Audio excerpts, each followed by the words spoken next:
watch the night suffocate all the light as it smothers the sun. I can tell by the moon you'll be joining me soon as a guest in my fortress of fun. And I can't wait to see you and once again free you, release from your humorless air. Someday I will replace that big frown on your face with a smile and a murderous glare. We are two of a kind, violent, unsound of mind. You're the yin to my yang, can't you see? And if I were to leave, you would crumble in grief. Face it, bats, you'd be lost without me. You'd be lost, you'd be lost. Face it, bats, you'd be lost without me. I'm just trying to show you just how well I know you. I understand just how you feel. Through your reason, no way, 'cause you had one bad day and your mind let go of the wheel. Still we're fated to battle, you pout and I prattle. Don't you ever tire of this game. But you'll not make it end, 'cause I'm your only friend. We are opposites, but we're the same. We are two of a kind, violent, unsound of mind. You're the yin to my yang, can't you see? And if I were to leave, you would crumble in grief. Facing bats, you'd be lost without me. You'd be lost, you'd be lost. Face it, bats, you'd be lost without me. We have so many wonderful stories. I have studied the mind of this bat. A hero with no praise or glory, just his cape and his cave and his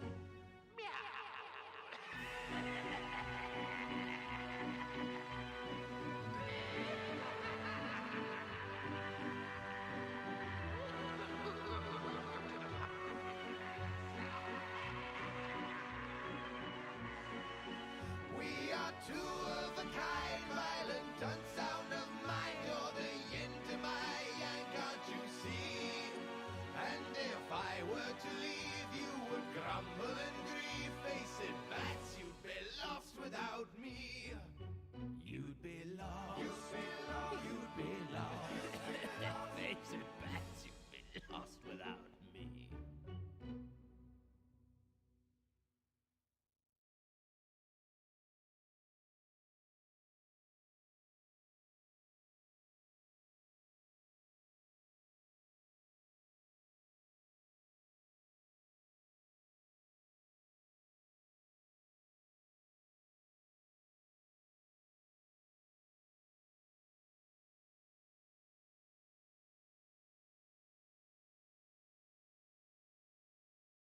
Ladies and gentlemen, welcome to Nexus Gaming Series Division B West Finals. Number 1 seeded Bellvue College versus number 2 seeded PFM.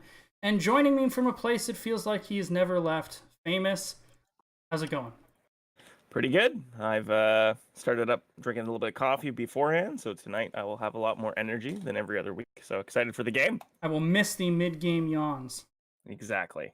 They might come out. We'll see. From me this time. This time they'll come out. So, well, let's go ahead and bring up the bracket. Waste no time getting into this, as we do have both teams ready. If you were not aware, about an hour ago, Heroes of the United States defeated Gilly Shark in a rematch, actually. Same two teams last season faced off in the B East Finals. They did so again this season.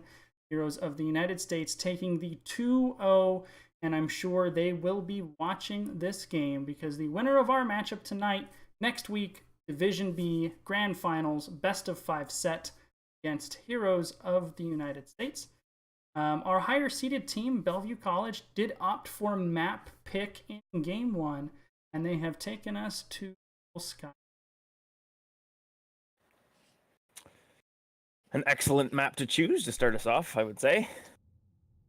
It's a map that more or less any given strategy is viable on. Lets you go with the poke style composition, heavy rotational composition, macro intensive. You can play the objective. Have mercenary control is always hotly contested, specifically that healing camp at the middle top portion of the screen. And here we go. Yep, we had both teams here. We are wasting no time whatsoever jumping into the game. For anybody hanging out with us, if you are not aware, Brightwing is banned on so we not Brightwing Instant Asmodan ban coming out by PFM. Let's talk a little bit about our teams. Bellvue College, they went 11 wins and no losses in the regular season. Clearly the top team in the division, finished placed by a mile, didn't drop a map. First round 2-0, second round 2-0, and here they stand on a Nexus Gaming Series 26 game winning streak as Kerrigan, Diablo, and Zeratul all banned out, and now we're actually going to see some heroes that we get to watch. Yeah, it's quite the record. So we'll see if that continues. There goes a Jaina first pick. Very interesting. I don't. Yeah, that's a very interesting pick actually. That's coming out from PFM, correct? That is correct. So yeah, Jaina, priority choice for Zerisk, his second most played hero overall. Not too hotly contested by his opposition, however, so just an early pick for them. Muradin and Deckard Cain. Deckard Cain is by far the most played support for Bellvue College, so that makes a lot of sense. And Muradin, their second most played tank. I imagine a support pick coming out here, possibly a White Mane or Alex Draza. You have their pools in front of you if either of those look possible. Yeah, the either or actually works.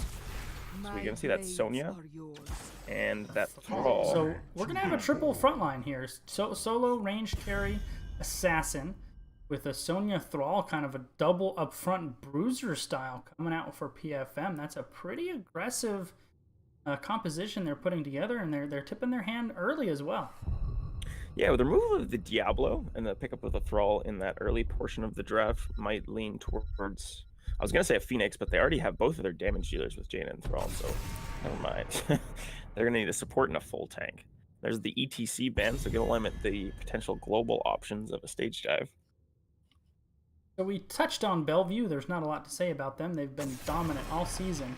PFM actually has not been dominated this season. And you may say, well, that sounds weird because these two teams haven't played. They weren't able to get their scheduling together. So PFM actually took a forfeit. So officially they lost 0-2. But these guys actually haven't played in a competitive NGS map. So that's an interesting aspect of this matchup here. It's not a rematch. It's really fresh. Artanis and Phoenix. Yeah, so that's going to be the interesting sort of dynamic here. See if PFM will have been able to watch, every game that Bellevue's played before. See if they've created some drafting strategies to kind of play around them, and remain unbeaten by them. So, last two picks here for PFM. It's going to be a tank. It's going to be a support. I imagine it's going to say Stukov for their support. Stukov, Johanna. That's their support of choice, and it makes a lot of sense with the Jaina and the Thrall, who both lend themselves to really aggressive playstyles with a one-shot kind of play. You have Thrall for a good root, and Jaina for follow-up damage, and Stukov to get that silence on top of that kill target. So it makes a fair amount of sense. As well as on the objective, Stukov can apply a little bit of AoE healing, which can help for the sustain. Last pick for Bellvue College will be Li Ming. So more of a traditional comp for Bellvue there. Double front support. A little bit more of an aggressive, burlier, bruisier, brawlier composition there from PFM with the triple frontline Johanna, Thrall, Sonya. Yeah, I think both drafts are fairly evenly rounded. There doesn't seem to be any glaring holes in either draft. They both have decent wave clear, good marking potentials, and strong solo laners. So it should be pretty interesting. I would note that Artanis is actually a fairly high priority pick for both of our solo lane players. So we might actually see that contested as the series progresses. I am curious to see how Bellvue is going to handle it. They have to peel both Thrall and Sonya off. Muradin can't do both of those. Artanis doesn't have a lot in his tool belt with regards to peeling. So I think a lot of that's going to fall on Deckard. The big AoE Roderick Cube and the Scroll of Sealing to kind of keep the Thrall and the Sonya off of the Phoenix and off of the Lee. Artanis doesn't really offer much in terms of that peeling, like you said, but does have the blind, which should help with some damage mitigation from the Thrall and the Sonya. And if Stukov ever actually steps up to do any of those huge auto attacks, it should help there as well. All right, the blue team, #1 seeded Bellvue College. Team captain Catromes on Phoenix, Alex Dude Guy on Muradin, Wenneman on Deckard Cain, Blank on Artanis, and Come On Mo. Come On Mo on Limi. For me. And for PFM, we have Zerisk on Thrall, Beer Brawl on Sonya, The Stroke on Johanna, and Daribo going to be playing that Jaina, not Zerisk, and Arya on his favorite hero, Stukov. Sonya not coming to the reservation here in the mid lane. Johanna Stormbolt. Yeah, just a quick little stack for him. It means he can apply some pressure onto the tower. And he is stacking. He's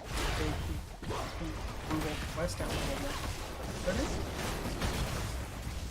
Iron Skin being used there. And just rotation from PFM.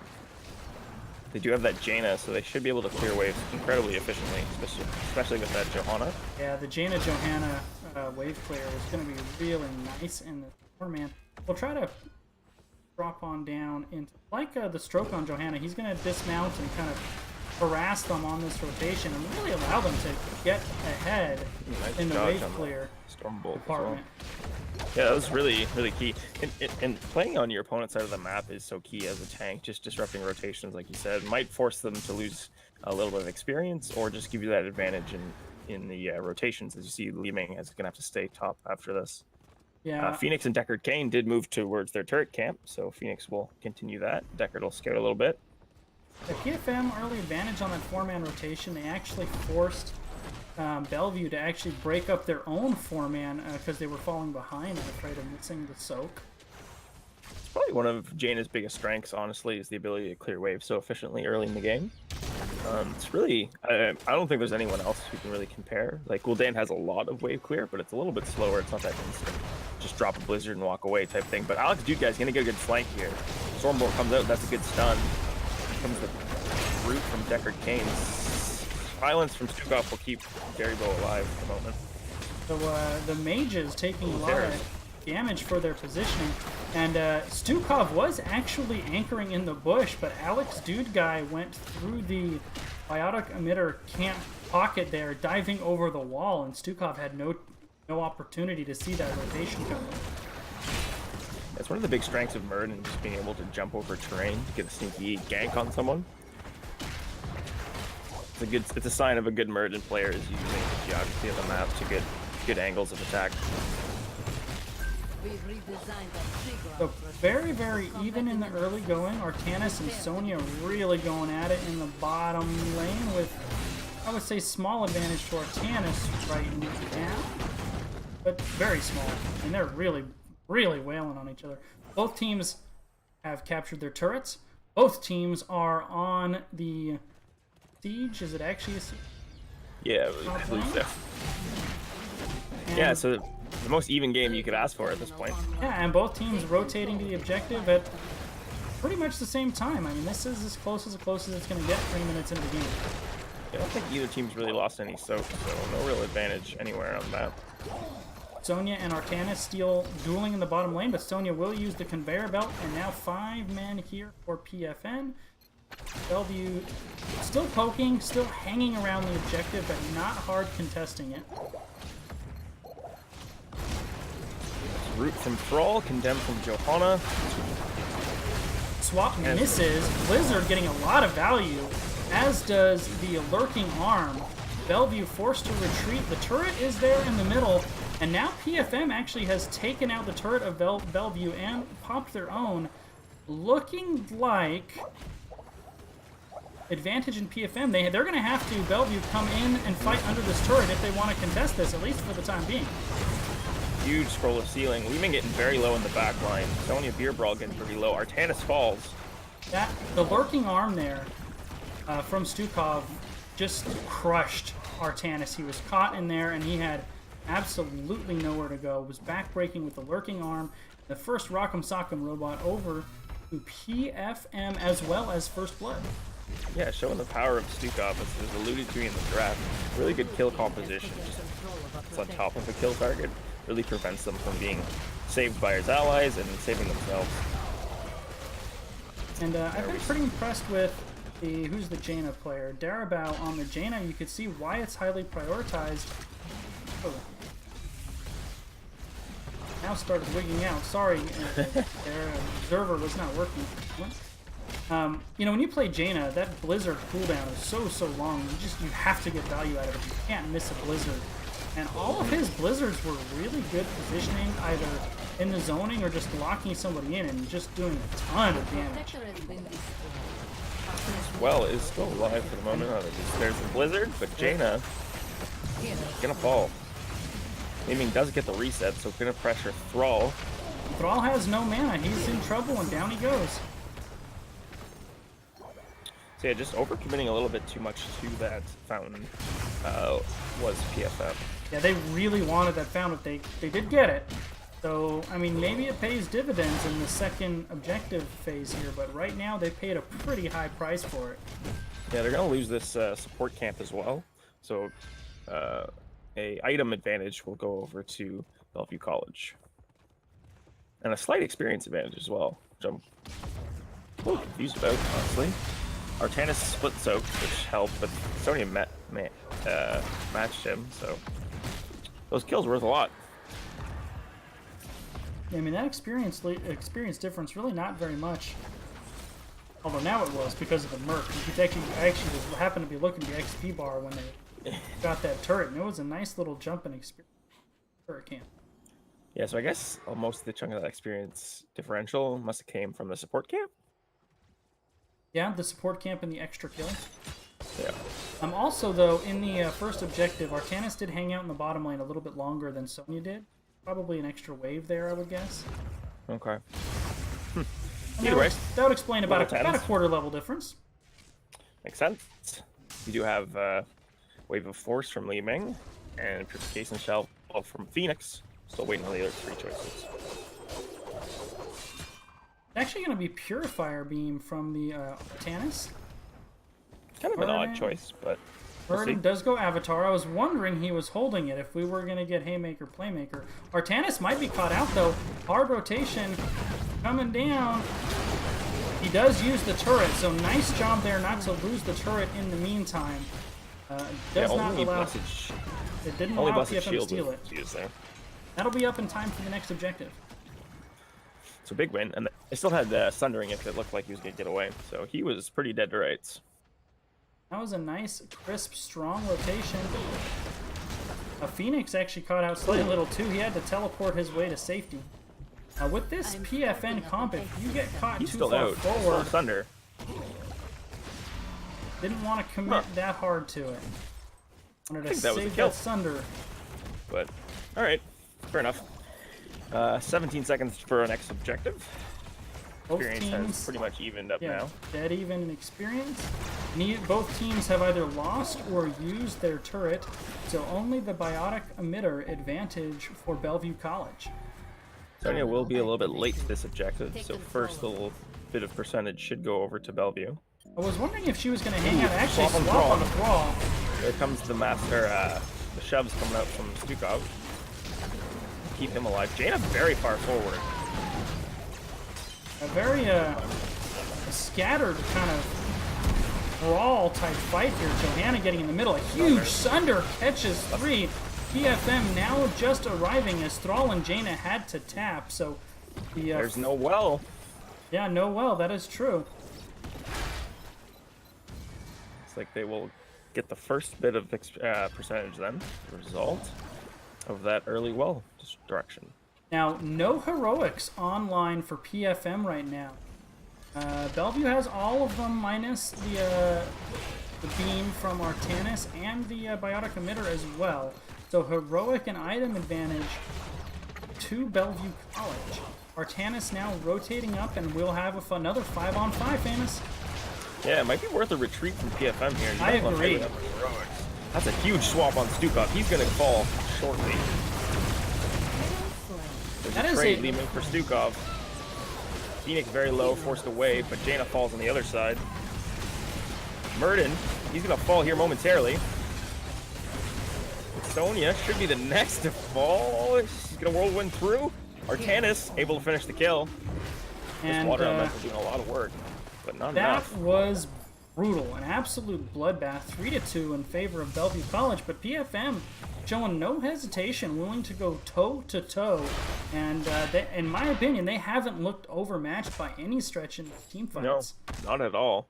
Considering that was fought without heroic, they ended very well, 3 for 2. Yep. Both sides will be here once again, 5-on-5 in time to contest the objective. Round 2 teams for Point B will start soon.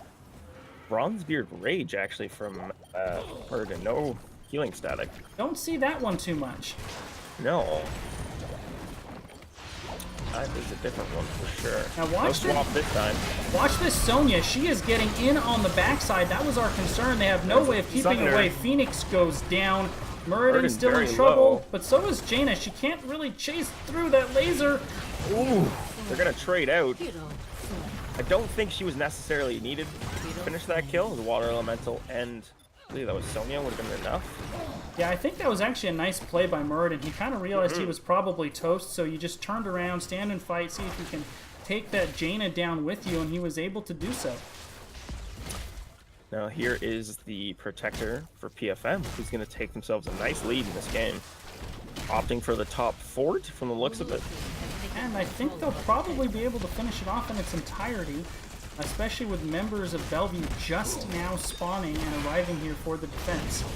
Yeah, it looks like Jaina's going to go ahead and soak other lanes. See what they do with this protector with the remainder of it.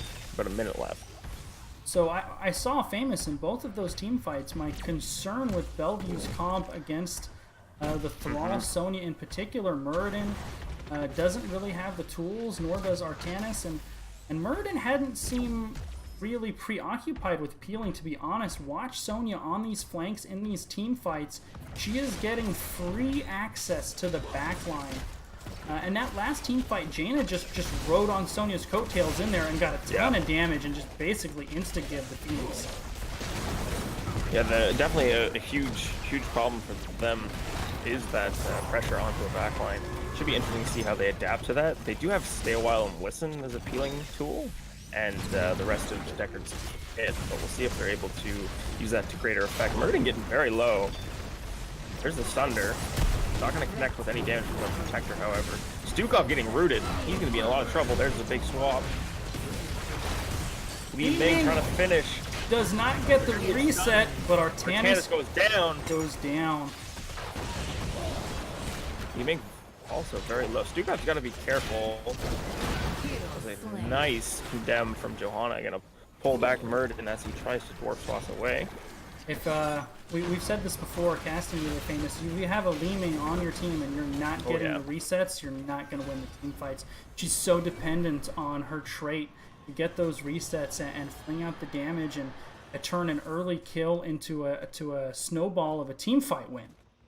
And couldn't finish the Stukov, and it was a problem. No, she did opt for Cannon here on 13 as opposed to the Blink talent. I think gives her larger range, if I'm not mistaken. Could have been useful there. As well as, I do find that Bronzebeard Rage is a very odd pick for Murden. Not able to stick around as long in the back end will be him. Doing more damage, however. Well, I wonder if Bellvue has just decided that Murden won't be able to keep him off anyway, and he's supposed to be countering with pressure of his own on the backside. You know, they'll pressure our backline, we'll pressure theirs.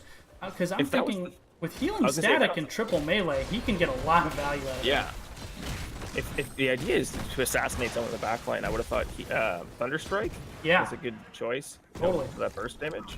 I mean, Bronzebeard works for increased wave clear, but I don't think that's really that relevant on this map. And in the state of the game they're in. So I don't know, it's a weird choice. Here comes the invasion. Aggressive play. They haven't capped this siege camp, famous. Muradin could have ward Dwarf Toss in. Thrall decides to step on it, but now Muradin might be in trouble. There's the condemn. There's the silence splitting Bellvue in two. Alex Dugai has Dwarf Tossed. Everybody's so low. Fear Ball. Can he finish Li Ming before she finishes him? And yes, Sonya can. There's a 2 for nothing. Ooh, that was stressful for Sonya. Either you're killing everything or you're dying to Li Ming, because Mirror Ball is pretty good. And Phoenix and Deckard were like 1 to 2 auto attacks away from dying themselves. That could have been absolutely disastrous for Bellvue. The Sundering in that tight point there, and the lurking arm that literally split Bellvue College in two. They couldn't walk through it. Muradin was isolated away from the backline. You know, you don't see Sonya isn't in the meta as much anymore, but when she was, this is the kind of stuff you saw from her, just bullying the backline, being this aggressive force that when Wrath is up, you have to change CC here or nothing is going to happen. Yeah, there was a huge flanking swipe from Stukov as the initiation for that fight, just isolating Muradin, forcing him to Dwarf Toss into his team already at half HP. And not able to peel for anybody, just on the run himself. So, pretty big plays coming out from them. They do have that 2 turret advantage in terms of item. Yeah, Thrall and Artanis kind of in the mid lane. Try to get that swap, no cigar. And that's actually a 3rd turret. There is 1 turret on Thrall as well. It's a big item advantage. I love this decision by PFM. They're going to rotate away, they're going to get the turret, they're going to soak for 20, and then they're going to come back ready to rock and roll one more time. Absolutely. They're going to, look for that 20, as you said. There's a 4th turret. When's that healing camp up? In 10 seconds. They could even make a play for that if they'd like. And there's still the remnants of the Merc camp pushing in the top lane as well. Bellvue stepping up. They know they want this fight. Big Sundering catches Li Ming, and she is down fast. Muradin down fast as well. Bellvue in full retreat. Huge Sundering. Great follow-up.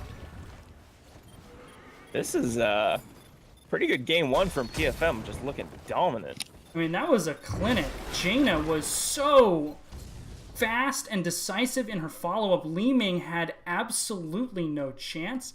Johanna now standing on point C. The members of PFM coming up to get the Bionic Emitter. And, I mean, at this point in the game, you have to be thinking with this Triglav Protector, Deep is at minimum what you want. I'm looking core, Mongoose. Yeah, you got that 20 advantage. A killer too, for sure. Especially with 4 turrets and a biotic emitter. Is that right? Yeah, and that 4 is turrets and a biotic emitter. That's quite the toy collection. Impressive. Yeah, no kidding. And turrets are incredibly useful for sieging structure. Yeah, they are. Just tank the shots. Completely negates the defender's advantage. Blue team has taken control of a protector. All right, we do have Wintermute coming along for Jaina, so she's gonna have a huge power spike. Yeah, that's gonna add even more sieging power to. And it is plenty like it from Johanna, so she'll be able to protect Jaina with that extra shield as well. They're actually gonna ignore this tower just to push on through to the keep. Now they did use from 3 turrets. And one of them is inside the Triglav, so that one will not be available. Ooh, root onto Li Ming. She's gonna be forced to blink away. There's a stun on to Sonya. Ice block used there. Purification salvo is gonna come up, gonna damage Jericho. Someone's gotta get out of that protector and help her. Ooh, there's gonna be a trade and a lot of kills. Resets from Li Ming. There comes that blinding by the light from Johanna. Stay a while and listen. Not enough to save his life. Plus the shield came out, not needed. Phoenix falls. Looking core now. Sonya is excellent at delivering the final blows on this core, but it is a 2v3. Minions here. Turret was there for a while, and I don't think it's going to be enough. This is going to be close. Stukov very, very low. She can kill him. She can kill Sonya now. Maybe. Tight. That's going to be it. That's going to be it, famous. PFM. The I was win worried streak for a moment, but is over. whew. We got a The- series, Mongoose. The immortal titans of B West have fallen. Not bad. Game 1 in decisive fashion, I will say, to Now, PFM. if you're Bellevue College, how are you approaching your next draft? What are you changing up? I mean, I think they're probably a little bit stunned at going so long into the season up to this point, unchallenged. Now, I mentioned in the pregame when we were talking about these teams throughout the season, even though Bellevue did not lose a map, didn't drop a map, they had points in these games where they were vulnerable and they were outplayed. So it's not that all of these games were blowouts. A number of them were competitive.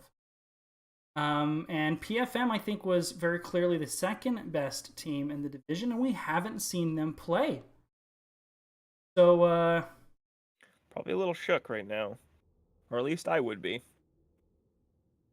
I think the Stukov play was pretty standout to me. Areas, obviously, or area, I don't know the correct pronunciation, but I'm going to say area. Is clearly quite proficient on the hero. It's his most played support, and was actually just really critical in most of those team fights and setting up kills. So maybe taking that away. now I'm going to highlight Beer Brawl on the Sonya. Oh, yeah. In particular, the last team fight where everybody was dropping on the core, and Deckard Cain hit the big stay a while. He was just on the top side, and he sidestepped stay a while and killed the Deckard Cain. I don't think the game ends at that point if Sonya gets caught in that while. And Sonya was all over the back line in all of those teams. And Zerisk with the money sunders all game long. I mean, everybody, actually, all of them. Darabao following up on those sunders. The lurking arms from Stukov were all on point. That game 1 was really an exhibition of a team being on the same page. Yeah, there's a lot of follow-up CC, which is just critical in this game, particularly between Johanna and the Thrall. And then Sonya just doing work in the back line, like you said, and Daribo following up on all of it. So just well played overall. And I think I officially have to put us on upset alert, right? We're on upset alert, I think. We have heard from Bellevue College. They have chosen map pick, and we are going to Spider Queen for game 2. All right. Tomb of the Spider Queen, pretty good map. Jane is pretty strong on Tomb as well as Gaia. So, what a great segue, Famous. We always talk between games. What's the adjustment? Who do you ban? Who do you ban if you're Bellevue? Stukov, Thrall, Sonya, Jania? They all played pretty well. and poor Johanna is getting overlooked, but to be frank, Johanna is not very flashy. She did exactly what she needed to do. Absolutely. Johanna didn't fall at all that game. She was the only zero death player. Yeah, I'm not sure how you adjust the draft here. I think wave clear is just going to be super important. You could just copy paste PFM's draft to be incredibly effective on this map if they'd like to go that route. So maybe just trying to disrupt a couple parts of that if you could. So maybe the Jaina, maybe the Johanna. As long as you address one or two of those, it should be pretty helpful, I would say. We did see a ban on Zeratul and Diablo last game from Bellevue College, so I don't know if we'll be seeing those same bans come out here. Yeah, I think there's gonna be some for sure. And every now and again, I get one of these things right. My concern after that draft with the Sonya and the Thrall was definitely a factor. Backline of Bellevue was just under pressure. Higher game. So yeah, maybe looking more inwards as a drafting solution could be a better strategy. Just trying to be able to protect that backline, which you suggested was the issue, and I can definitely see your point after last game. You know, and the Thrall with the Johanna and Sonya, Thrall kind of has relieved a little bit of his frontline duties, if you will, and those sunders from the flank, from wherever, just he could position himself where he needed to hit the big sunders, and always really, really good. Yeah, he had a lot of 4-5 man thunders. In particular, the triple one that just basically just demolished Leeming in the bottom lane right before third objective fight. So big. Yeah, and then the thunder in the top right mercenary camp in that choke point was just hit everybody. All right, we are here. Both teams are here. So PFM did ban Asmodan and Kerrigan last game. That is correct. Incredibly strong on Tomb of the Spider Queen, so likely not going to see a change in ban from them. And if I remember correctly, I'm pretty sure Bellvue runs that. Yeah, I believe so. I think they both do, actually. Or no, you're right. It's Bellvue College runs the Asmodan. Bellvue runs. That's Kemono's second most played hero behind Come on, Mo. Come on, Mo. Yeah. Ooh, lost one. Just kidding. Well, we had 10 players here. Now we have almost enough. So we didn't see any priority into some of my more favorite heroes last game. I think every week, Mongoose, I talk about 3 heroes in particular, and we usually don't see them unless there's a wild ban on one of them. But you can always bust out a Medivh or a Maev on this map, and Abathur. If we change maps, I wouldn't be super thrilled to see him on Tomb of the Spider Queen.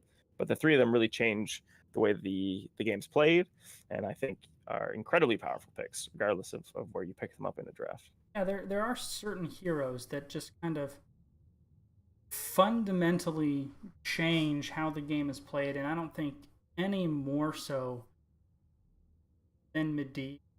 Stop that blow up comp that PFM runs. You have a really tough time running. Faster rotations with the portals, and I think maybe the most underrated and possibly most powerful aspect, once he's in Raven form, if you stalk the other teams, like Bush parties, gank rotations are basically impossible. Yeah, Medivh is the ultimate scout. After pretty much the entire game, you just follow their main tank player around as the bird and portal your team around as necessary. If there's a squishy who's out of position, you can just instantly portal your team on top of her, and then you can prevent any gank coming from your opponent. So it's just incredibly useful tool, and particularly powerful on Tomb of the Spider Queen is that Medivh. Tomb of the Spider Queen. All right, so we get our draft underway. Game number 2 between PFM Bellvue College, and for the first time this season, Bellvue College finding themselves on the. We'll see how they adjust to that situation. Big change from them. Yeah, 100%. That's finding themselves in unfamiliar waters. No doubt. It can be pretty stressful, actually, being a team that is really dominant and then finding yourself behind. Sometimes you just can't really adjust with that if you've never really been put in that situation, as we do see our first Kerrigan ban from PFM. There it is. The Sonya. and yeah, so respecting, as you said, Beer Brawl is playing. And not just a Sonya ban, but a very fast Sonya ban too. That was decided very quickly between these games that they did not want to see her again. Asmodan banned once again for the side of PFM. And now let's see, are we going to have a second targeted ban? Something more standard. It might still be that Diablo ban, particularly since we are in Tomb of the Spider Queen, as it is. Yep. The Diablo ban, he's a beast. He's the best tank in the game, in my opinion, and he's incredibly powerful on Tomb of the Spider Queen. And that is a Jaina first pick once again. So now, do you draft as normal if you're Bellvue? Do you maybe take a hero as a denial? Like if they have a solid Thrall player, do you pick it here if for no other reason than to keep it out of PFM's hands again? I think I'd go towards the Johanna, personally. I think she's pretty underrated in most circumstances. And on Tomb of the Spider Queen, she's incredibly powerful for enabling that wave clear. And they will agree with me, I guess. And there's the white main pickup. Not just the white main pickup, but the Halloween white main. The skin is really good. 'Tis the season. Yes, sir. So what will be picked up from PFM? The Muradin is Alex's next priority in tank pick. Johanna being his most played. There's the Zeratul that wasn't banned out this game. Now we have Ring of Frost and Void Prison. Classic combo. Old school. Old school. Yeah, big fan. Big fan. You would have thrown a Diablo in the mix previously and thrown an Apocalypse on top of that, and that is pretty much game over. The disadvantage, of course, when you're playing a wombo combo style like that is your whole team is just so cooldown dependent. Good ban, I think, from Stukov here. For sure. I wonder if I think they could have probably sat on that Zeratul for later in the draft and maybe got that Stukov if they wanted to put on top of it. True. Yeah, I don't know. I think they're both would have been good choices there, as that the other would likely have been banned out. So maybe just prioritizing the Zeratul above the Stukov. And there's a Yorel ban. We did see Artanis from our Soul Laner last game. Oh, Yorel.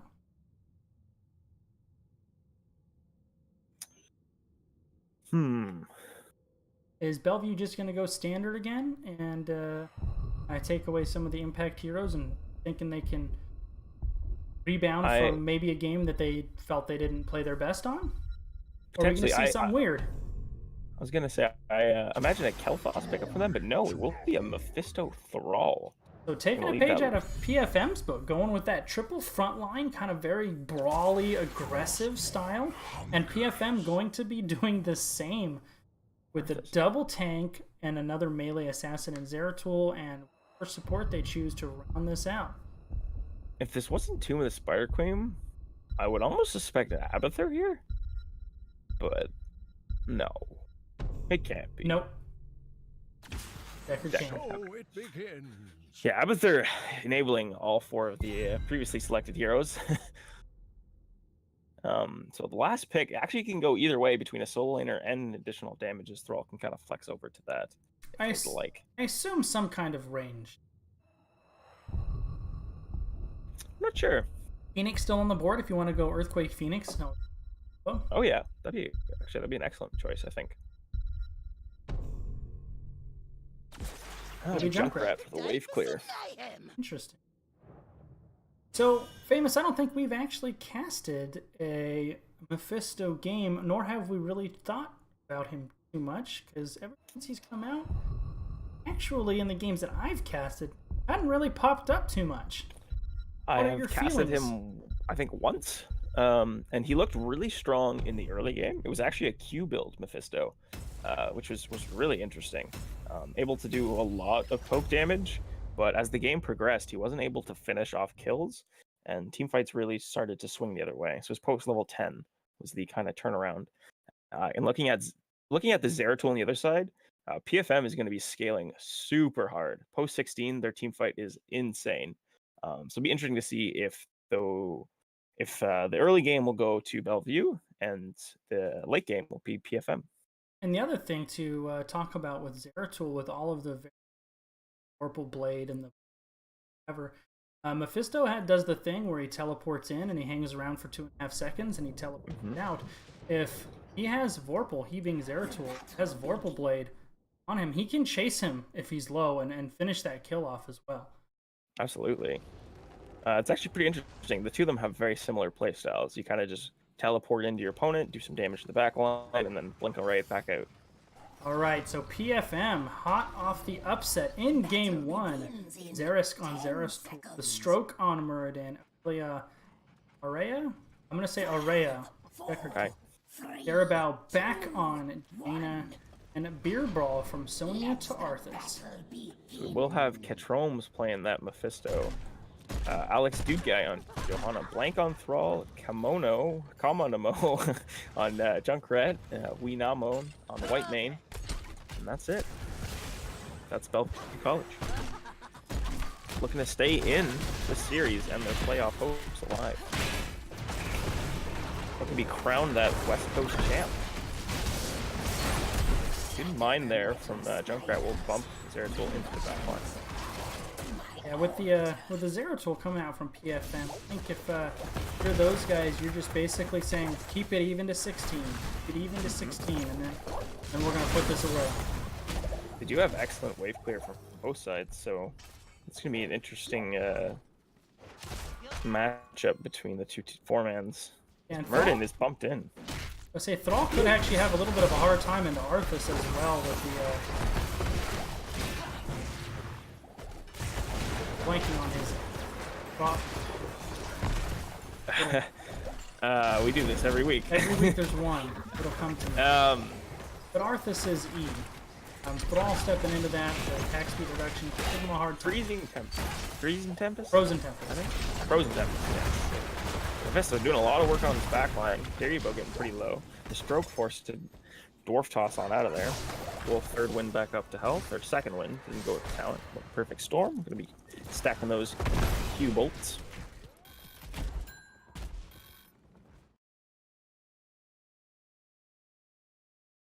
Yeah, Junkrat's going to really facilitate control over this mid portion between top and mid lane, because you are able to place the traps and the mines just for vision control and area denial.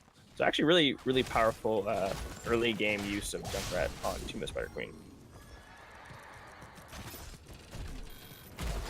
The Junkrat can be a really aggravating hero to play against. The mines can be used for scouting, for disrupting rotations, dismounting, damage, wave clear. As the game progresses, teams are looking to get turn-ins. Junkrat's excellent at denying those. Murden's really got to watch for these traps. He's getting bumped into their team left and right.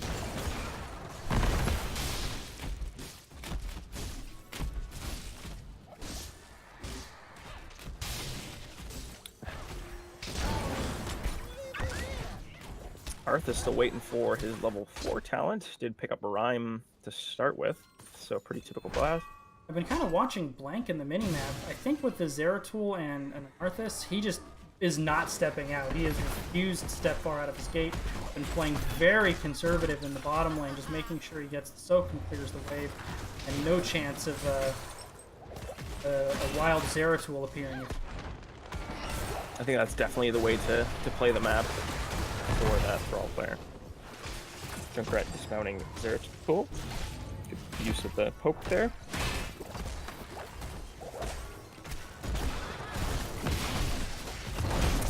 Get some chip damage onto Junkrat. They're actually going to dive in with this Deckard Cane.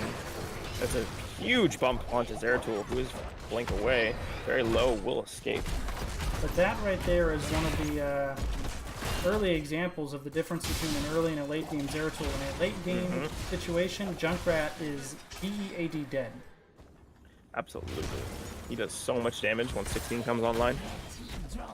And they got him. Arthas by himself got him.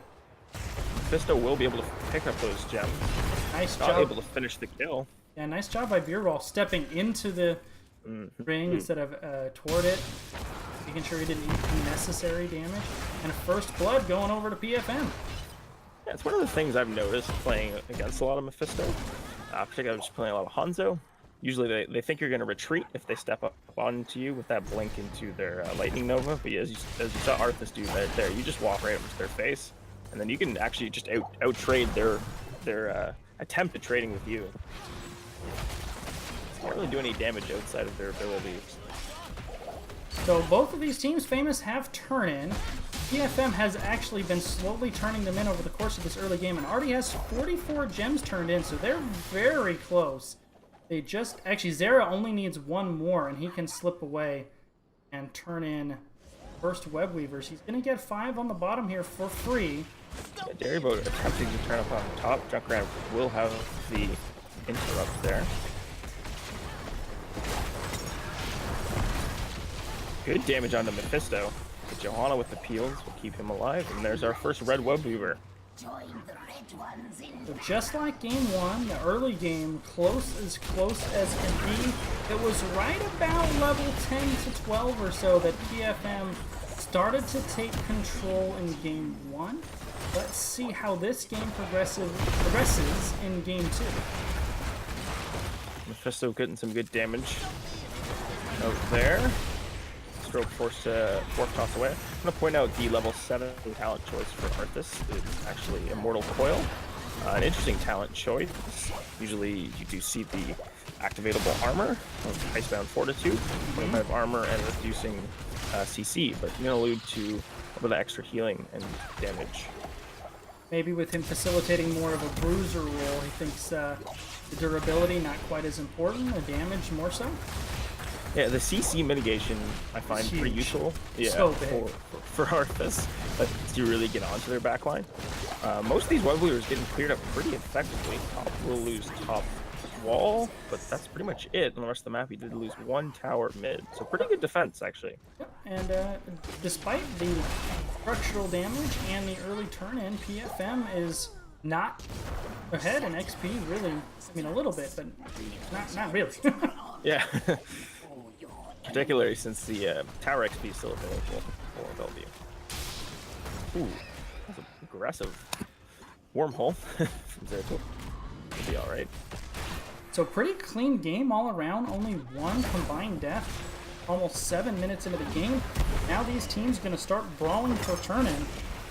And somewhere along the line, PFM took a little step forward. They will actually win this race to 10. Katrome's taking a lot of damage from Jaina, keeping those 31 gens out. Muradin has no mana famous. He could be in trouble. Yeah, early use of that mine will actually let him walk away. Jaina looking deep for this kill. She got the bloodlust. Zeratul actually stunned. Wow. Zeratul got rooted by the trap and then condemned in, which saved him actually from the bump to the mine. But Thrall does fall there. And that's a huge kill. It got them effectively level 10 and forced Bellvue to stop fighting over and is going to get them probably a second turn-in, 2 uncontested or unanswered turn from PFM here on the horizon. If they can find a kill with their next Webweaver push, this could be pretty catastrophic in gem loss, since they still have 80 gems on hand. So we do have Stay a While and Listen, Void Prism, Ring of Frost, Avatar, and Summon Syndragosa. Wow. Coming out for PFM for the side of Bellvue College. It is Consume Souls from Mephisto, Blessed Shield, Sundering, Riptire, and Scarlet Aegis. Red Webweavers have been turned in. Riptire going to do a little bit of damage. I think they were trying to use that Riptire to zone them away. Look for the ring. Here's gonna go. Here's the combo. I expected Syndragosa to go out on top of that. To be honest, I was a little surprised. Yeah, Scarlet Aegis was enough to save both the backlines, but Zeratul going to portal back in to finish the kill, but will lose his life as well. Consume Souls will kill Jaina and Arthas. Necker fall there as well. Wow. Huge turnaround. And Summon Syndragosa was used. It caught the structures here, but it basically had 0 impact in that team fight. Yeah, regular listeners to your show will know how I feel about that heroic ability. It's not my favorite. We'll say that. I mean, we'll see how it gets you. It has its place, but it's typically a win more. Yeah. Talent is one where you're already up big. Maybe you just secured an objective and you think you can use it to neutralize defensive structures and take a bigger than what you already have.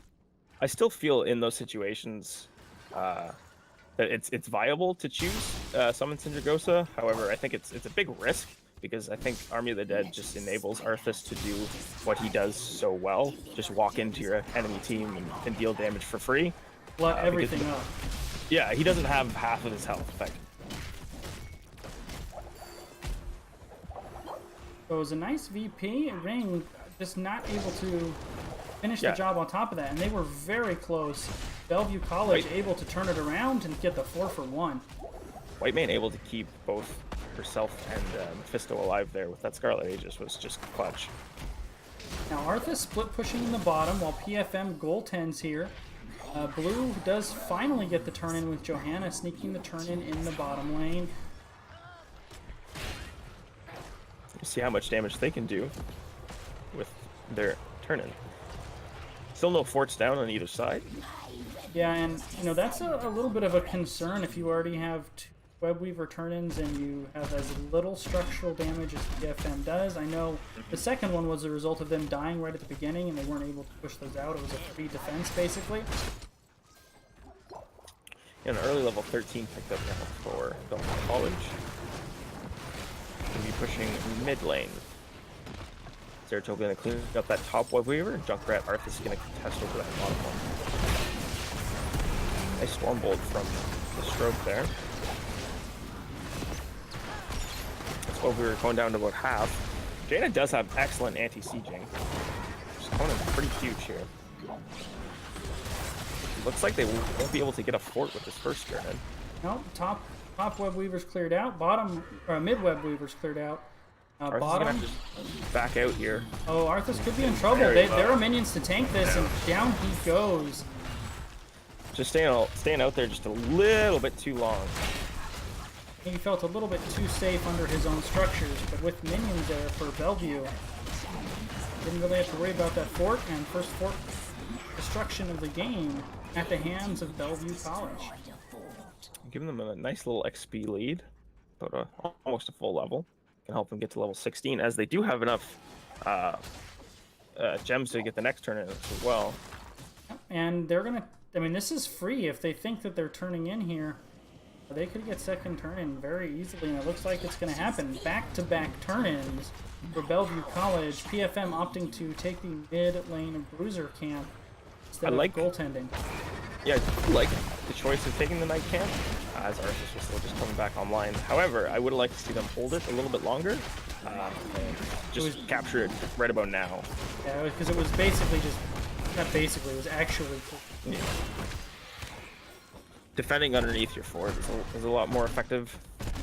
Yeah, if you have the spell armor around. So this is the point that I think Bellvue could take control of this game if this turn-in goes well, and it is. Muradin, Arthas taking a lot of damage, big time sundering. That's gonna finish them all off. Consume souls. Deckard Kane and Arthas will be the casualties. Mid fort as well. Zeratul managed to clean up that top Webweaver before joining the fight. Well, Famous, we have a Bellvue College sighting because Game 1 woke up the Giants. Looks like it. Last two team fights have been absolutely on point. That one in particular was pretty surgical. Yeah, absolutely.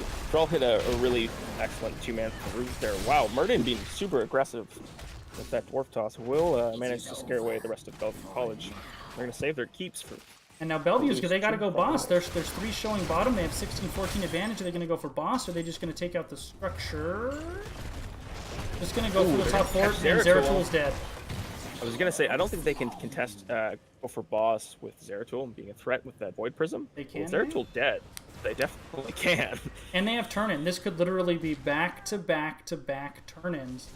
Yeah, if they doubled up with boss and turn-in, I think this would be game, but they're actually just going to elect for the turn-in.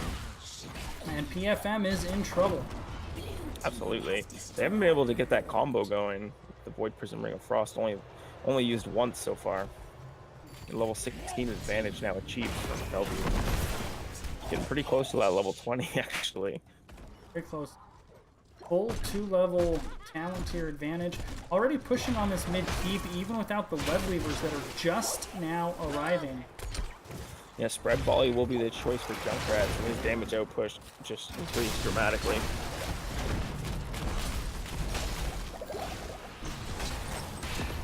Like mid Webweaver will be the focus for the moment. Arthur doing some pretty good damage onto that Webweaver. Summon Cinderosa is out. Riptire in response. Zeratul is deleted instantly. Scarlet Aegis. There's a huge ring from that Stale While and Listen. Johanna doing good work. Sundering comes out in response. Muradin on the backline will clean up White Mane. Alex Dude Guy gonna fall. Webweaver's on top lane is still pushing. Can Muradin get the solo kill on Thrall? He will. That's a 3-for-1 Famous PFM. Showing souls. Signs of life. Oh. Less than 100. By the way, less than 100 health. However, Junkrat and Mephisto still coming in on this keep. PFM going to drive them away. Double Stormbolt lands, and there's the root. Mephisto is in trouble. I don't think he is getting away. He's coming back. Just wait there, guys. He's coming back. Mephisto's screaming war. Bot lane getting taken out entirely because of that last little attack from Mephisto, drawing so much aggro onto himself. Those web weavers were able to push uncontested in bot lane. They're going to boss. PFM making the call. 40 seconds, 35 seconds before Mephisto is up. All members of PFM are here. They're going to make the boss call, and then they have turn-in on the back of this. They know they're at a disadvantage with the structural lead so heavily in favor of Bellvue College, and I think this is kind of a play they need to make. Absolutely. This is their big chance to get back into this game. They need to push at least keep here. I don't think Bellvue College can contest this for 20. I don't think that's a good decision. There's the VP. Riptire, Thunder. Sundering catches Zeratul. The Riptire is going to get him. Oh my god. And Bellvue just picked the pocket of PFM as this boss goes to Bellvue. On the back of a team fight win, this is going to be game. What a brawl here in the top lane. 3 members down, 4 members down. And oh my ball here. PFM got the boss. PFM got the boss. I'm speechless. Arthas can kite away here. So much self-healing. Now, Murdy can peel him. Kata's building up in the bottom lane for Bellvue. Arthas running for his life. Junkrat does secure the kill. Muradin still fighting up there with no mana. Finally forced to hearth back. That was just wild, Mongoose. That was crazy. I don't think I've seen a fight like that where basically both teams just standing on the point in melee range wailing on each other. Yeah, Murd and Arthas doing a lot of work on that pad, but Zeratul and Jaina dying, getting effectively to like 10 HP solely from the boss. I don't know why they were tanking that, but that really came to bite them in that fight. I mean, that sundering that basically killed Zeratul was so huge. And if Bellvue had won that fight and the boss, I think this game is already over. But PFM absolutely hanging strong, winning, in quotey fingers, winning the team fight, but securing the boss. Yeah, I mean, they didn't lose anything on terms of the map, so big win for them. But they did lose the ability to turn in. And now, Bellvue marching towards a very weak mid-lane counter. PFM needs to engage here out there further than this, or Junkrat's just going to poke this keep down. Yeah, it is pretty 20 for them, so they might just select to give it up. Ooh, that's rough. 2 keeps down. I mean, I know it's a rock and a hard place, but that's a tough decision to make. There goes a Riptire. Burden 4 tosses in. Crystal Aegis used. Available. A Scarlet Aegis, I should say. Oh, Consumed Soul's got him. There's the reset on it. Gonna kill Zeratul. Gonna reset again. No! No, wasn't the final blow. And I believe that will do it right there. Decker Kane hitting a big stay a while and listen. However, did compromise his positioning doing so, taking too much damage, letting the pistol finish him off. Dana hitting the one-man combo, almost able to take out that white main. Still too much. It's gonna be a game 3. That was... Boy howdy. That was a game. Yeah. Not bad. Not bad. Good turnaround from Bellvue. I just don't think I have seen a boss fight quite like that before. Yeah, Murden has enough self-sustain, especially with that healing static, to able to remain on that point for so long, and then Arthas just doing so much AoE damage worked out very well for them. And Thrall and Johanna both doing the same. Thrall with the self-sustain standing on the point. Johanna standing there, which is like what she does, standing on the point. Unfortunately, they can't stand there quite as long, as Johanna's a little more cooldown reliant than the other 2 tanks. That is true. We have a game 3. I think I don't think it's a stretch to say Bellvue was favored coming in, but after that game 1, they can bleed I would not be surprised to see either one of these win game number 3. Should be interesting to see. I'm not sure if you and I will be screaming "The gods can bleed" like Caldor and Trixler were at the Western or the mid-season brawl, but Not quite. Not quite. No. A fun moment in HOTS history.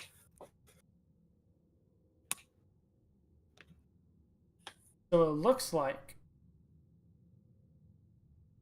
PFM has decided that take map choice. Okay. We are going to go for game. Point shows up for me is that both Jaina and Sonia are particularly strong on Infernal Shrines. As is Stukov. As is Stukov. So we're going to be focused in the draft here, likely again, will be those heroes. Probably going to see Asmodan and Kerrigan banned out again from PFM. I would think so. But that's definitely those two heroes. This is one of their... I would say probably best map for both of them, honestly. Oh. All right. What potential picks we haven't seen could come out? Yeah, and now are we going to see... Because both game 1 and 2 have been pretty straightforward in the drafting. Really no kind of out of left field pick. Are we going to see it? Is it going to happen? I don't know. I mean, this is potentially both teams' last game, so if they do have a neat little pocket strat, they could bust it out here. Alternatively, we haven't seen Daribo's Hanzo at all yet, who is particularly useful on Infernal Shrines. That is his most played hero, so maybe we'll see one of those. Yeah, most of the favorited heroes from either side have been picked up. So, no Kel'Thas from the side of Bellvue College as their favorite mage. So maybe we'll see him here. However, that Mephisto did play particularly well last game. Did a lot of work and finished a lot of kills with that Consume Souls.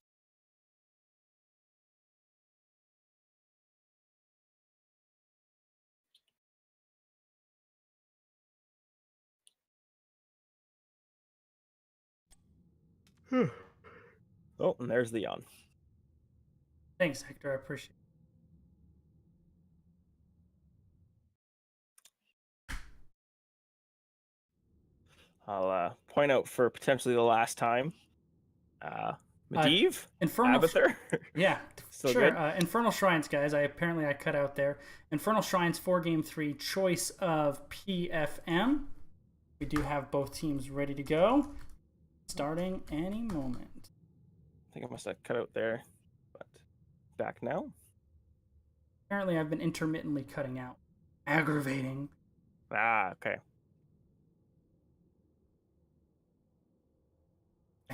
First time I've ever had to ban somebody. Wow. I'll have to take a look at chat. It's just a spam after. coming in. All right, here we go for game 3 on Infernal Shrines. Winner will face Heroes of the United States next week in the Div B Grand Finals. Exciting stuff. Exciting stuff. All right. First band, gonna go over to Bellvue College. Will be that Sonia. Not allowed on Infernal Shrines. That makes sense that she played so well game 1, and she's really good on Shrines. Asmo ban. Go out on a limb and say Kerrigan's coming out next. Or PFM probably. Yeah, this might not be the Diablo ban we've been seeing, as they do have first pick is Bellvue College. Yeah, I mean you can utilize that first Jaina, but both effective in both of the first games, and was clearly highly prioritized by PFM. They can use her first pick to take Diablo instead, and kind of utilize that first pick as like a soft ban too. So I wonder if this is a Kerrigan or Diablo ban potentially, or maybe they'd leave both open and take one for themselves. You'll see teams Ban do that. another If there's a two choice. strong picks left, they leave them both up to ensure that they get one. What will it be? Mephisto. Kerrigan Maybe a no-no. up. I'm not sure Diablo how up. Kerrigan's settled since nerfs, but Diablo still kicking. Doesn't matter. Lightning Breath gets 20 seconds added to it. Who cares? He's still pretty good. Yeah, it turns out he can still slam people into walls, flip them over, slam them again. Got a lot of souls. He's nigh invincible. A Muradin Thrall. So Frontline. Kerrigan was an option for Bellvue College. Probably gets picked up here. Yeah, I mean, if you're gonna take it, this is the place if you wanted her. I'm not sure where she sits right now. She did receive a lot of heavy nerfs to her main build, but still is often banned in my Hero League games. I don't know about you. Yes. Whew, what do we got? Malfurion and Tychus. All right, so you're going to remove the potential Tychus counter from Diablo. Tychus also very strong on Infernal Shrines. Able to pop that Commandeer Odin and kind of say, this point is mine. Yeah, and some new blood in this series. Haven't seen either of those heroes yet. I wonder if that Malfurion is alluding to Tracer pickup in the later parts of that draft. Interesting. That isn't a combo we've seen in a little bit. It was definitely kind of du jour for a long time. The Malfurion Tracer was peanut butter and jelly for a pretty long while there. Kalthos banned out by PFM. Yeah, an excellent ban here. I think Kalthos makes a lot of sense for Bellvue College and is one of their most played heroes. There's the Stukov ban, makes a lot of sense. I was going to say, yeah, Malfurion, we don't see too much of him anymore, so I like to look for pairings when we do see a little bit of those unique heroes coming out. So no surprise with the Stukov ban. Kerrigan, though, still up. Is she going to get through the draft, or is someone going to grab her? Potentially. Alex Raza is still available as well. Very, very strong Infernal Shrines for the same reasons that Tychus is. Gul'dan, Deckard Cain. Okay. Gul'dan, a lot of shrine control. Deckard, a lot of sustain. Yeah. So far, all around, pretty standard. All of these games, though, although we're getting some fresh blood here in Game 3. Nothing really out of left field. I don't think we're going to see a last pick murky here. Likely not. What do we see from Bellvue? Genji Artanis. So there's the Artanis again. You mentioned pretty heavily prioritized by both of these coming in, and then we have it again by Bellvue. Genji making his first appearance here this set. I do like the Genji pickup a lot. Really strong into Gul'dan, who's a very immobile mage. Doesn't really have a lot of ways to protect himself from that dive-heavy hero that is Genji. What will be the response? ETC, a little bit more peeling. Wow, interesting. And a potential global. All right. I like it. Genji is going to have to be careful with a Deckard Cain and a Horrify, though. He's got to really pick his spots. But once again, triple frontline coming out for PFM. Yeah. Although not that when you swap out the ETC for the Sonya, it's not the same. The pressure you can put on the backline, the damage that Sonya can do, is just not the same as what we saw in game. However, Malfurion doesn't have an ice block anymore, and is particularly susceptible to a ETC stage diving on his face. True. But there isn't too much to follow ETC outside of the Muradin dwarf tossing in and the potential Sunder, and then Thrall just Wind Fury sprinting on up in there. Yeah, and Gul'dan, of course, not going to apply the same kill pressure that Jaina does off of the Sunder. Right. So it'll be interesting to see, like, PFM has damage, but I'm curious who is going to secure those kills. Yeah. It's got to be some Thrall Executioner style stuff. It's going to have to be, or like, I suppose, Muradin, if he wants to try to assume that role a little bit. Game number 3. the blue team. Bellvue College, blank on Artanis. Tromes on Ganflix. Guy on Diablo. Commando on Tigus. And Wenamun on... And from the red side, we do have PFM with Xeris. Oh, yeah, with Xerisk on Thrall, the Stroke on Murden, Uribo on Gul'dan, Area on Deckard, and Beer Brawl. Going to be playing ETC this game. So likely going to see that stage drive, but maybe we see a mosh pit. There's a big game, big playmaking opportunities there. Combo onto Murden, forces War across away.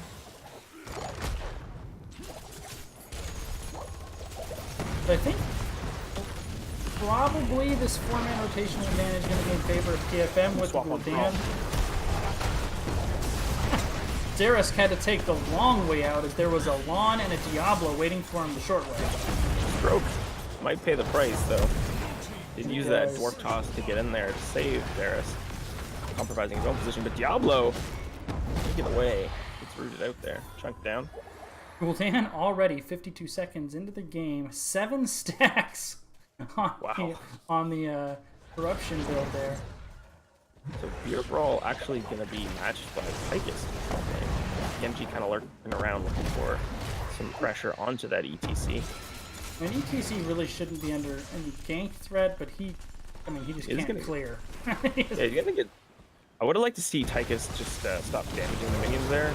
As that front melee minion was very low. Could have fallen while ETC was at the range, not able to push in. Genji zoning away there. So with and swapped, he's dead. He is 100% dead. So nicely played by Blank. Yeah, you can see why they like the Artanis in the early game. 2 swaps leading to 2 kills. And with Tychus being matched up against ETC takes so long to clear those waves.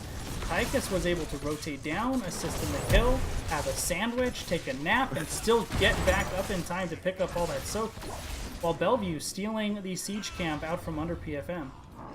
I'd like to have seen PFM maybe switch Thrall with ETC just to give ETC a little bit of a break and add some extra peeling potential for Gul'dan in the 4-man. Yeah, I agree with that. I don't think at this point, without stage dive, ETC in the side lane just doesn't get a lot of value. No, he's just getting bullied a little bit. So, of course, 3/4 of the level lead. Of course, post stage dive, he needs to be in that off lane, but at this point in the game, it's necessary.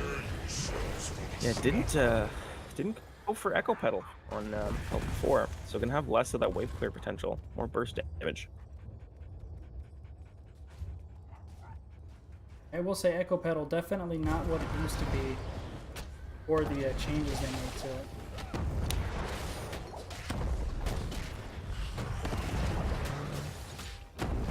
Is double questing talents for Thrall, going for that Frostwolf pack, so if he's able to hit 6 of his roots in a row, gonna finish that quest.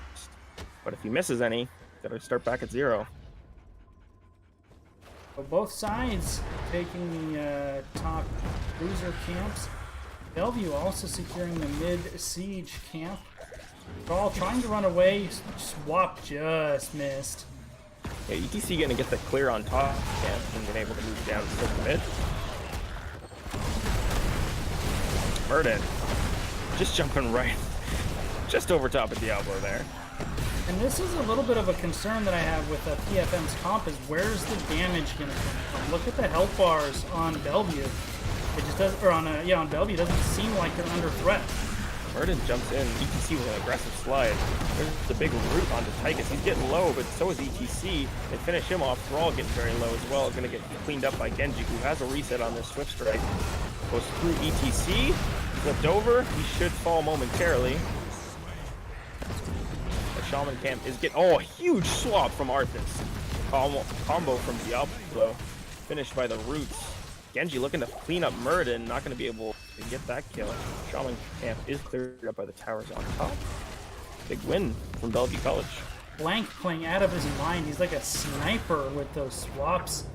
I've only seen him miss the one this game, and that one was barely a miss. So 5 kills to 1 in the early game, about a full level lead, and an early Arcane Punisher pushing down the bottom lane.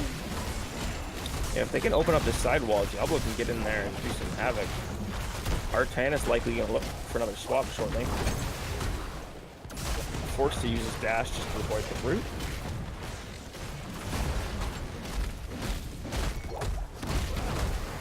I'm gonna net them with a front wall, so nothing too crazy from that punish. Yeah, but in the meantime, Genji was actually soaking unopposed mid lane. Nobody from PFM had to pick up that soak in the mid. Observer's being weird again. I'm sorry, Twitch chat. I'm sorry. You have Artanis and Malfurion taking it from the bottom cause their camp, getting a mercenary pressure down on bottom. ETC Tyke is just kind of walking in circles up top, getting that XP for free. Murden sharking around for a potential gank looking up the top lane. There isn't too much kill pressure between the two tanks there, but Thrall will join, sniffed out by Genji. Actually, Diablo finding Thrall isn't going to elect for that shadow charge, so Thrall should walk away. Sorry for the weird camera movements there, guys. The server and my mouse just wigging out, but it's back to normal. Yeah, level 10 now approaching for Bellvue College. Should likely look for that before taking any more fights. Soaking that bottom lane. I think after that one wave, probably one more. Should give them 10. Now that it's right there. I'm curious to see what they do with it. They can invade the Siege camp one more time. I don't think PFM can test it. And then they'd have two Merc camps pushing down the mid lane. I still don't think PFM will be at 10. They could actually push in with those Siege Giants. Heroic abilities have arrived. Bellvue, it's going to be Apocalypse, Commandeer Odin, Dragon Blade. I'm going to wait for Artanis. It's actually Twilight Dream. Artanis still holding. I like the Twilight Dream a lot, actually, from Malfurion. Going to give him a way to dissuade a potential stage dive from ETC. Right. It can be interrupted from a timely knockback from ETC. So a little counterplay is possible there. I'm a little bit surprised that Bellvue rotated away from this and didn't try to force something in the mid lane, but they're just kind of making sure they have pressure all over the map. They are taking top lane mercenary camp, putting some siege damage in the bottom lane as well. Heroics on board here for PFM, Sundering Avatar, horrified because that's the heroic that he has. Stay a while and listen for Deckard Cain, and ETC with the big fat question. You're going to wait and see for him. It was actually a Purifier Beam from Artanis once again. An excellent tool if ETC decides to go Mosh Pit. Also for Gul'dan, who's standing still for his little drain life as well. Oh, Deckard. He's okay. Looking for a little bush party there. Both teams here in force. It is Mosh Pit for ETC. Wow. Right, look for the big playmaking potential. No stage dive. I mean, you can make a very strong argument. Mosh Pit, one of the most impactful, if not the most impactful heroics in the game. You really have to play around it and be aware of it. You only need one big one to make a game turn on a dime. So I don't know if it's ever a bad choice necessarily, but a lot of interrupts, and Beer Brawl is really going to have to pick his spots. Absolutely. Actually, it was interesting to note that, oh, there comes the Odin. There it is. ETC, slide. Fakes the Mosh Pit. Out. There's a huge Twilight Screen. Dragonblade's out on the back line. Gonna clean up Gul'dan. Thrall's down. ETC getting very low. There is a missed swap, but excellently done by the Genji player. I was gonna say that Mosh Pit's chief interrupting ability would be the grenade from Tychus, but if he does go into Odin, he won't have that interrupt potential. That is true. But there it was actually, Apoc would have done it, Twilight Dream did it, and he hesitated on the big power side. I thought Genji. He was going to insta-do it, and I don't know if he was trying to bait out the interrupts or why that Either was. way, yeah, didn't quite work out. Did not. Definitely had a good position for Mosh there. But... Did, and I think it would have been a triple Mosh if he did it right away. But a Malfurion I don't think would have been in it. He would have been able to interrupt it. 8 unanswered kills. 2 Punishers, John Cena's for Bellvue College. Top fort now falling for PFM. Are on the retreat, down 13 to 11 in level. Oh, Gul'dan. Ooh, John Cena did not jump there. I was a little worried for him.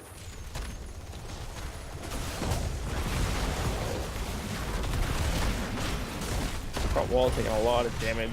Shouldn't be much past that, barring a Arcana swap. PFM is in trouble, famous. 14 to 11 in level. Yowza. Yeah, the silver lining for them is they do have 4 huge playmaking ultimates in Thundering, Horrify, Stay a While and Listen, and Mosh Pit. All can individually win a team fight. You know, I wonder if in hindsight, when they look back at this game, I think it's the, regardless of the outcome, that ETC pick is a little unoptimal.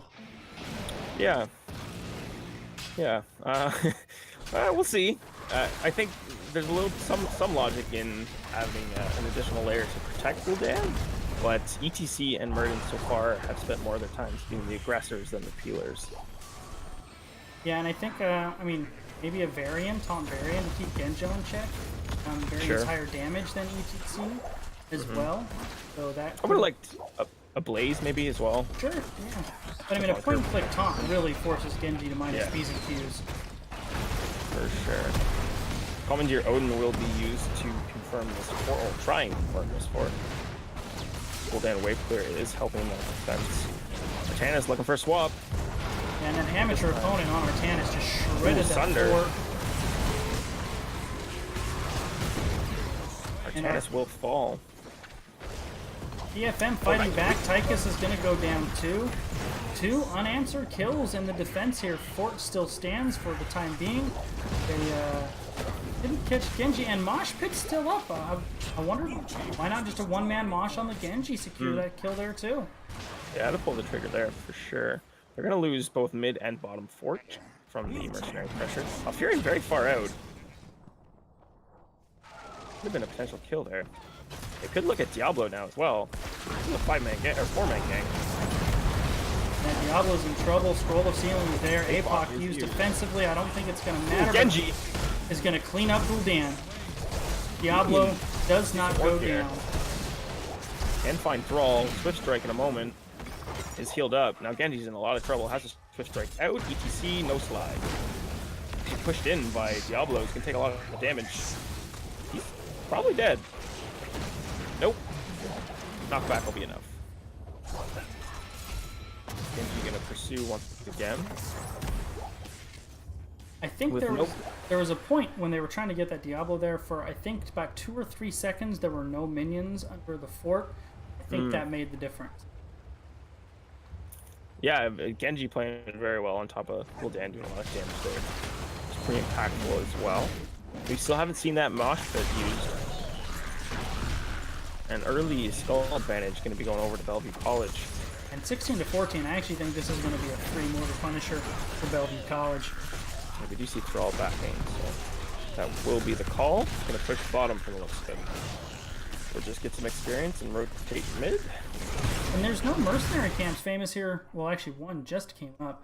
A lot of time you'll see teams when they concede the objective, they'll try to find counter pressure somewhere else on the map, and those opportunities just not really available for PFM right now. And Bellvue holding the objective at 38. They're going to go put some map pressure on the battlefield of their own.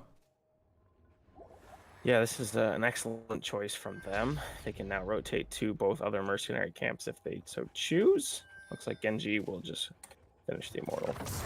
Give them a chance to get closer to 16. Top pressure from the mercenary camps, mid pressure from the Mortar from John Cena. FM, or I should say Bellvue College, has their eyes on the mid key. Still a talent tiered up as well.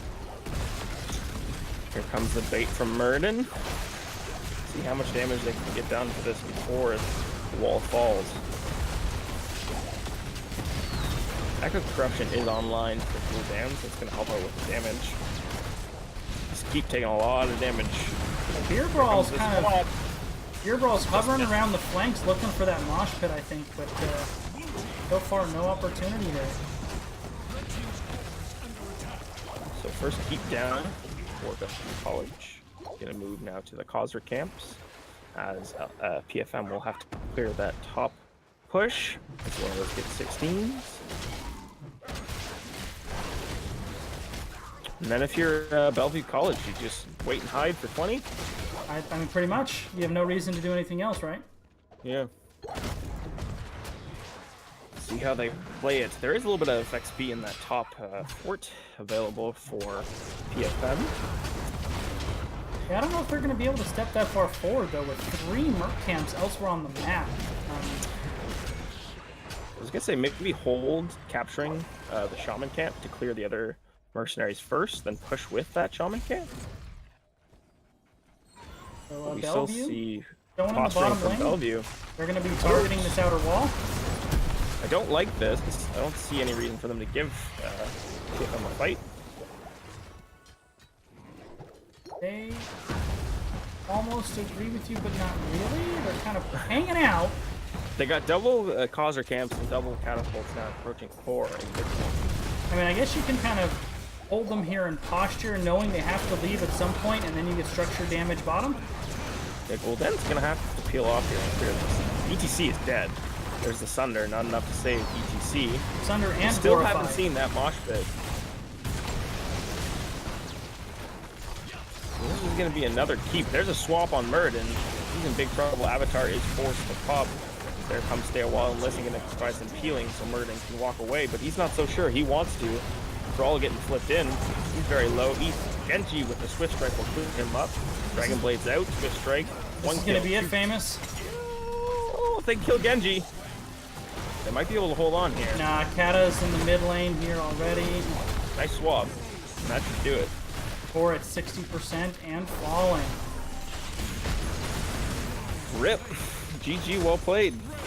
I don't think we saw a mosh pit. There you go. There's the mosh.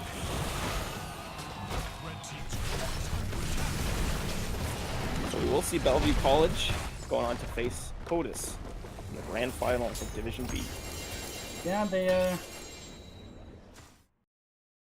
they got kind of, I think, a little bit ambushed. Game 1. Yeah, they certainly found their composure game 2 and game 3 with very, very good performances from them. I feel like there was just so little value out of that EC. I kind of understand what they wanted to get with it, but I think there may have been better choices. I mean, we don't know the players' hero pools, or whatever. Mm-hmm.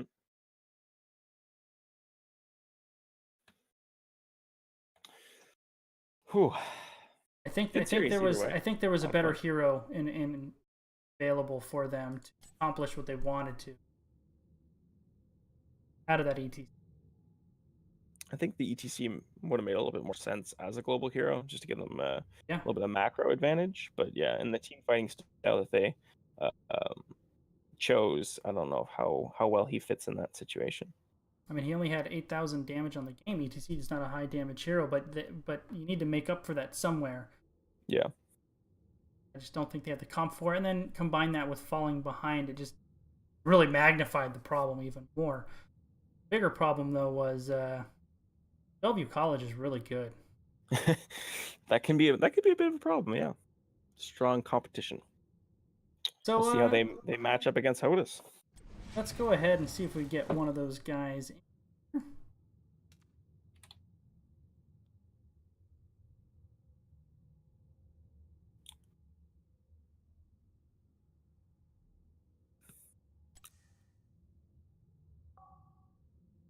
Oh, let's go into lobby 1.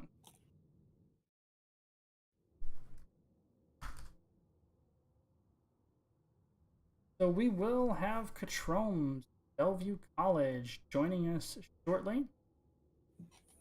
And there he is, right on schedule.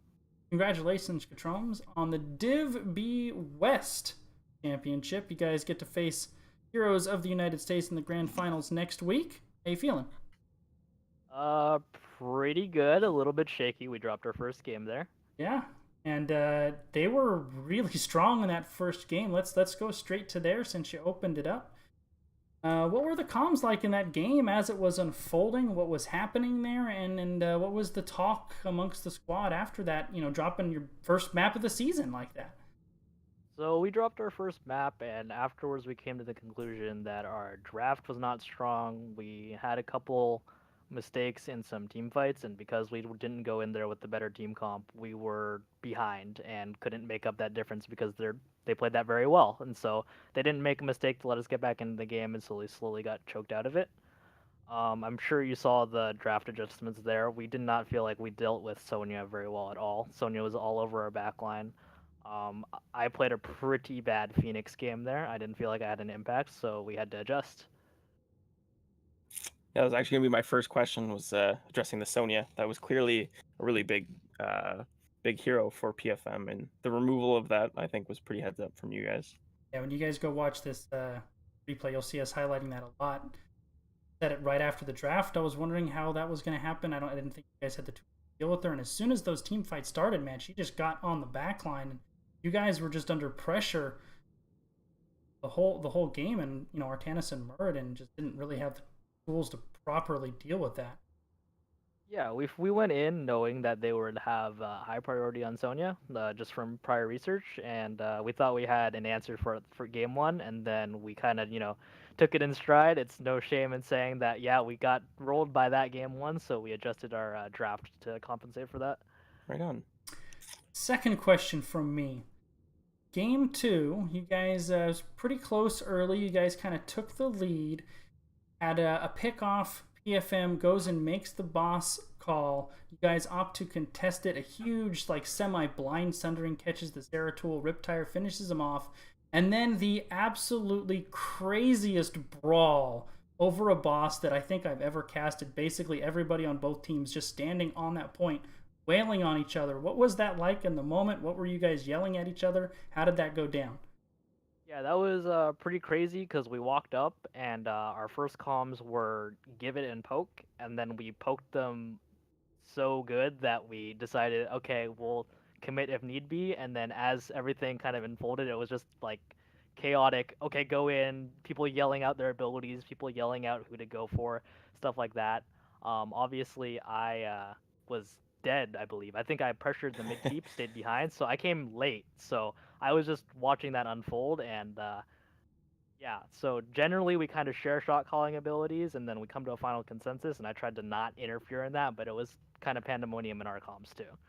I think my official casting style of that brawl was, I almost don't think I really said anything. It was so crazy. I didn't know what to say. It's like everybody is pressing all of their buttons and everybody is dying. I think my only call was, when it finally unfolded, was PFM got the boss. Yeah. I got a couple of draft questions for you guys. The Artanis was clearly a high priority for you. It was, I think, also a pretty highly drafted hero for PFM. So is that just a big power pick for you guys, or is that more denial for PFM? A little bit of both. So the first game, again, didn't really go too well. We thought Artanis Sonya matchup, yeah, we got Blank to smash the Sonya matchup, let's go. And then that didn't work out. And so we adjusted for draft 2. I don't think we picked Artanis. We picked Thrall, right? Oh, no, wait. Did we have Artanis? I don't remember. Not game 2? No, you had the Thrall, yeah.